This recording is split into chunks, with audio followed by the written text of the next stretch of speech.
Una vez que se recupera la libertad, ¿cómo se mantiene el curso?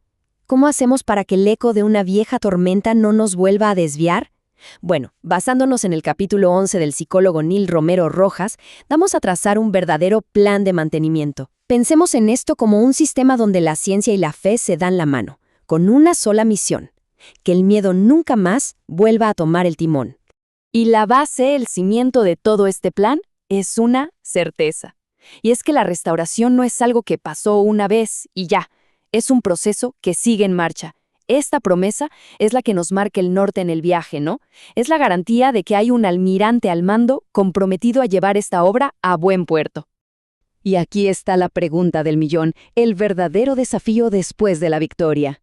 No se trata tanto de la batalla, sino del mantenimiento preventivo. La cuestión es cómo evitar que el óxido de esas viejas ansiedades empiece a corroer el casco recién blindado de nuestra paz. Muy bien, empecemos por la primera parte de la solución, que ocurre justo aquí adentro, en la mente. Porque un cambio real no es solo una buena intención, es una reestructuración biológica, de pies a cabeza. Vamos a ver cómo la ciencia y la fe son las mejores aliadas en este proceso. A ver, el concepto central es este: reentrenamiento sináptico. Se basa en una idea de la neurociencia, la ley de Hebb, que en el fondo es muy simple. Las neuronas que se activan al mismo tiempo crean un lazo, se conectan. Pensemos un segundo en lo que esto significa. Cada vez que elegimos un pensamiento de paz sobre uno de miedo, no es solo una victoria mental. No, es un acto físico que está debilitando una vieja conexión y forjando una nueva. Estamos, literalmente, recableando nuestro propio cerebro.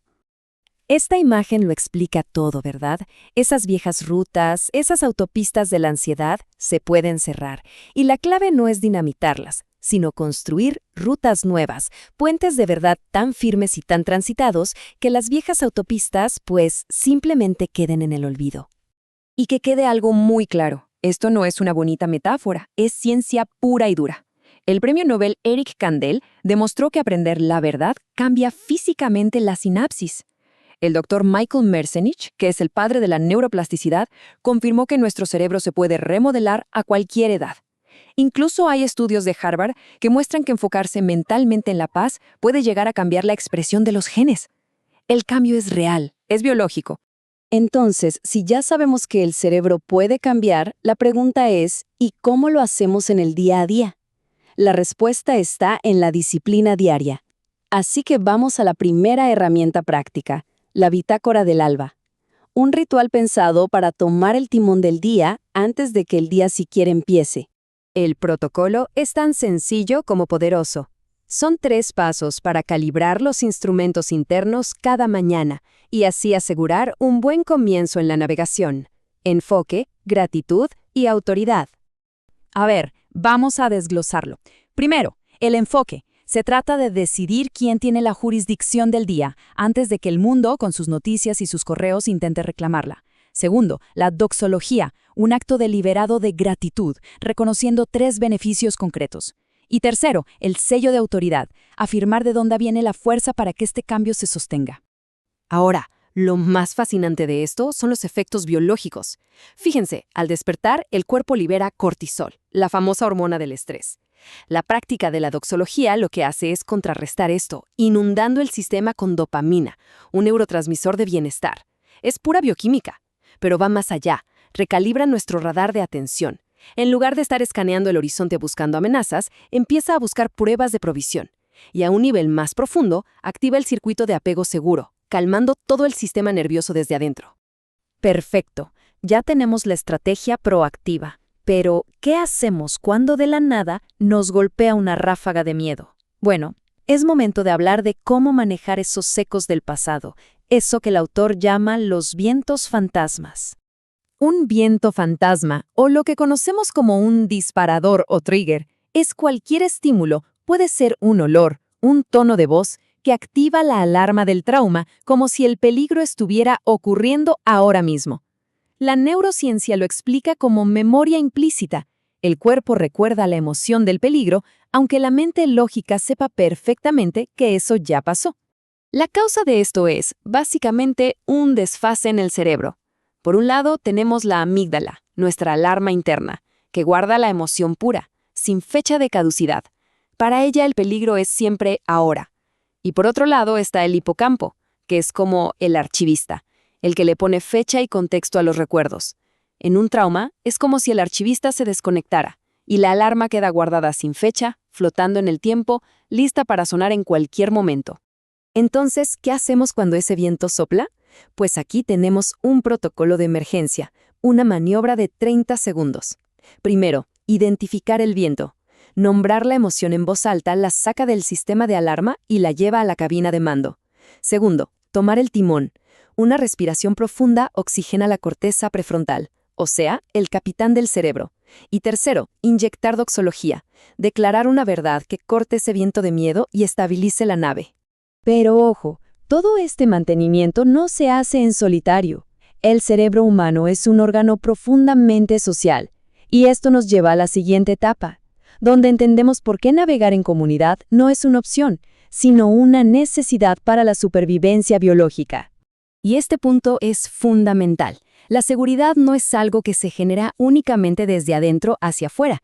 Estamos diseñados para la corregulación. La presencia serena de otros navegantes confiables tiene la capacidad de calmar nuestro propio sistema nervioso de una forma que el esfuerzo en solitario simplemente no puede lograr. La sinergia entre la ciencia y la verdad aquí es asombrosa, de verdad. La ciencia lo llama corregulación. Un sistema nervioso calmado puede, literalmente, sincronizarse con otro y prestarle su paz. La fe lo llama alentarse mutuamente. La psicología habla de crear apego seguro a través de la vulnerabilidad. La escritura dice, confesaos vuestras ofensas para ser sanados. La neurociencia descubrió las neuronas espejo, que nos permiten modelar la calma que vemos en otros. Es el mismo principio, con distinto lenguaje. En resumen, de esto se trata. Navegar en flota distribuye la carga, reduce el desgaste individual y garantiza que si una nave zozobra, hay toda una red de rescate lista para actuar. Nadie tiene por qué naufragar solo. Y todo este camino nos lleva a la transformación final, porque el objetivo de esta restauración va mucho más allá del bienestar propio. Se trata de pasar de ser un náufrago rescatado a convertirse en un faro para otros. La psicología moderna ha cambiado la meta. Ya no se trata solo de superar un trauma, sino de alcanzar lo que se conoce como crecimiento postraumático. Como lo definieron sus pioneros, Tedeschi y Calhoun, la meta no es volver a la normalidad, sino que la crisis se convierta en un catalizador para un nivel de funcionamiento y fortaleza superior al que se tenía antes. Esta tabla nos muestra el mapa de esa evolución. Uno empieza como un navegante en dique seco, con el enfoque puesto en la propia reparación. Luego avanza a ser capitán de nave blindada, resiliente, capaz de soportar tormentas. Pero el destino final es convertirse en un faro de la flota, donde el propósito ya no es solo navegar, sino iluminar el camino para los demás. Hay una vieja verdad en el mundo de la náutica. Un barco bien reparado es más fuerte que uno que nunca ha enfrentado una tormenta. Sus cicatrices no son su debilidad, son la prueba de su resistencia. De la misma manera, las heridas sanadas no son motivo de vergüenza, se convierten en un mapa de navegación. Los lugares donde el casco se rompió y fue reforzado son ahora los más sólidos, una guía segura para otros. Y aquí es donde llegamos a la redefinición final de lo que es una cicatriz. Ya no dice, fui débil, ahora dice, fui restaurado por el almirante, y por eso ahora sé el camino de regreso a puerto. Es un testimonio no de la herida, sino del poder de la restauración. Cerramos entonces con esta idea. Las cicatrices no son una marca de vergüenza, son una credencial. No son un símbolo de debilidad, son un mapa. Así que la pregunta final no es si se tienen cicatrices, sino qué ruta, qué camino va a iluminar ese faro en el que nos hemos convertido.